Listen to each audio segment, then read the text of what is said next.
Do cats have a secret gentleman in them? Imagine you're sipping tea with a top hat-wearing gentleman. Now, what if I told you your pet cat might be just as sophisticated when it comes to taste? Cats, those furry little creatures who love to chase mice and nap in sunny spots, have a taste receptor that humans don't. This special taste bud detects umami, which is a savory and meaty flavor. But here's the fancy part. It means cats can taste flavors in meats that we can't even detect. And it's not just about being picky eaters. It's actually crucial for their survival. A cat's diet in the wild is mostly meat, so this umami flavor helps them choose food that gives them lots of protein. Scientists think this taste bud makes cats very good at hunting and choosing the best meats. So next time your kitty turns her nose up at a dish, remember, she's not just being fussy, she's being a refined food critic, choosing only the best on the menu. Did the Earth just get lighter? Find out why. Imagine you have a balloon filled with helium. It feels light and effortlessly floats up into the sky, right? Now, what if I told you our whole planet Earth could lose weight too? No, I'm not saying it's going on a diet, but something fascinating is happening every year. Every single year, Earth loses around 50,000 metric tons. That's the weight of about 125 jumbo jets or more than 10,000 elephants. You must be wondering, how does a whole planet just lose weight?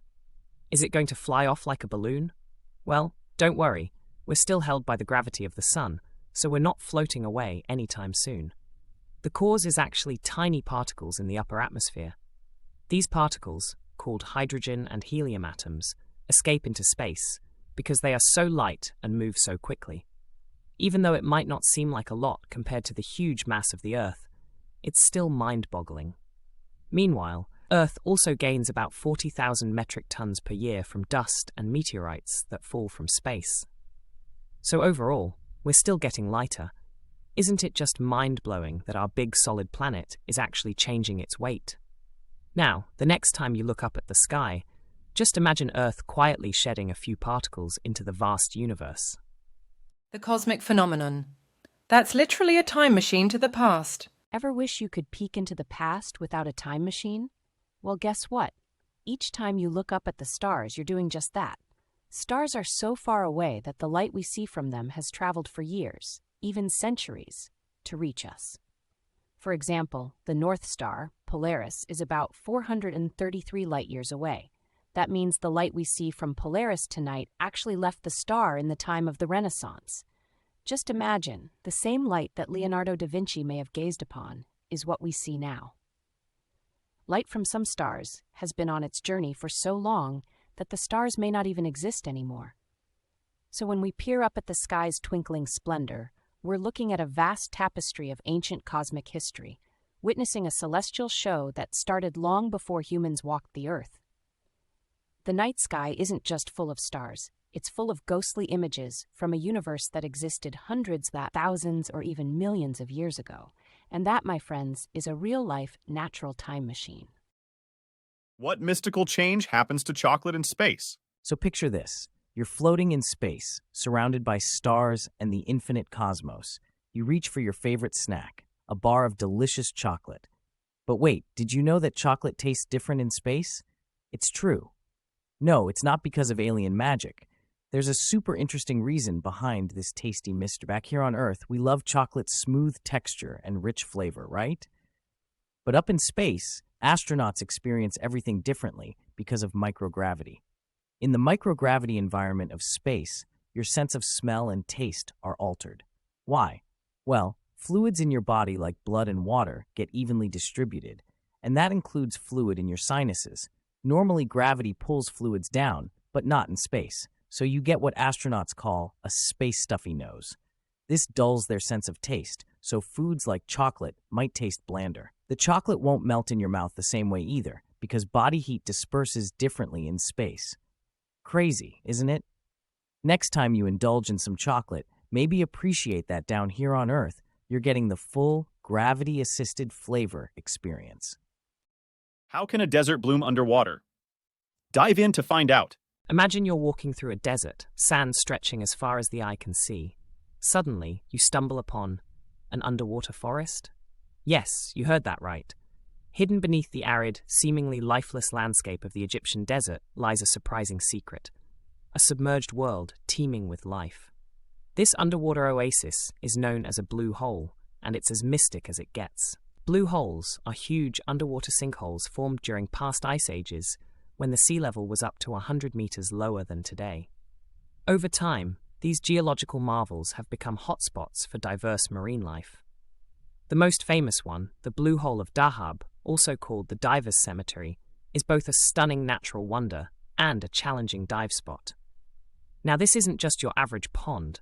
These blue holes have unique ecosystems with clear, still waters that have remained separated from the sea for centuries. They're like time capsules from an ancient underwater world, right in the middle of the desert. It's a reminder that our planet has more mysteries than we can fathom, literally hidden beneath the surface. So next time the desert seems lifeless, remember, there might just be a miraculous, aquatic world right below your feet. What's the loudest thing an ant can do? All right, let's think small, like really small. Ants, these tiny creatures we usually see carrying crumbs, right? Now, what if I told you ants can scream? It sounds crazy, but not in the way you might be thinking. They don't open their mouths and shout. Instead, they have a loud trick up their sleeve when danger is near. When an ant is in trouble, it can release a pheromone that sends a strong signal, kind of like an SOS, to other ants. These pheromones are like super loud messages that scream, "Hey buddies, I need help, like now." This chemical cry for help gets the ant squad rolling out to save their friend in distress. What's even more mind-blowing is that some types of ants use this method to confuse their predators. They release a bunch of signals all at once, and it's like turning on a super noisy alarm that freaks out the enemy. So next time you see an ant, remember, it's not just a tiny bug. It's a tiny bug with a big, booming secret signal. Could seashells hold the secret to invisible hearing? You've probably held a seashell up to your ear to hear the ocean, right? Well, what if I told you that those same seashells could be the key to super hearing, like a superhero power? It sounds like a fantasy, but scientists have discovered something amazing about seashells that could change the way we hear the world. Seashells have a unique shape that naturally amplifies sound. When sound waves travel into the spiral shell, they get boosted and come out clearer. Now, imagine that power in a tiny device in your ear.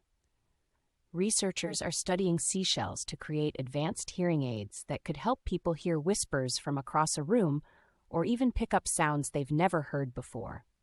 This could help millions of people with hearing loss and maybe even lead to gadgets that give us all super hearing abilities. So next time you pick up a seashell, think about the incredible potential it holds. It's not just a home for a sea creature, it could be a blueprint for the future of hearing. Why did NASA send birds into space? Ever wondered what space travel is like? Sure, we've sent astronauts up there, and robots too.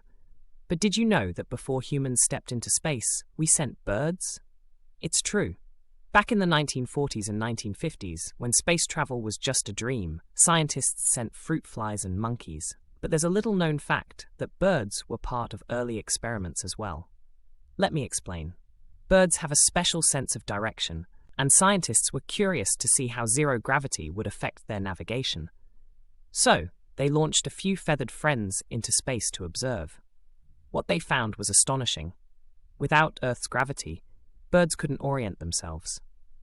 They fluttered around in confusion, flipping and turning without knowing which way was up. This helped scientists understand more about gravity's role in living organisms' spatial orientation. So next time you watch a bird soaring effortlessly through the sky, remember that some of its fellow avians have actually experienced the wild frontiers of space. The sweet tooth of the forest. Can bears really love honey? You've seen it in cartoons and storybooks. Bears love honey. But is that really true or just a sweet myth? Well, it turns out that bears do indeed have a thing for honey. These furry giants can go to great lengths to raid beehives, and they're not just after the honey. They're also feasting on the protein-rich bee larvae. A bear's nose is about 100 times more sensitive than ours, so they can sniff out a beehive from far away. And don't think a few stings will stop them. Bears have thick fur and skin, which helps protect them from the bees' buzzing defenses. So why do they risk the bee stings? It's all about the energy.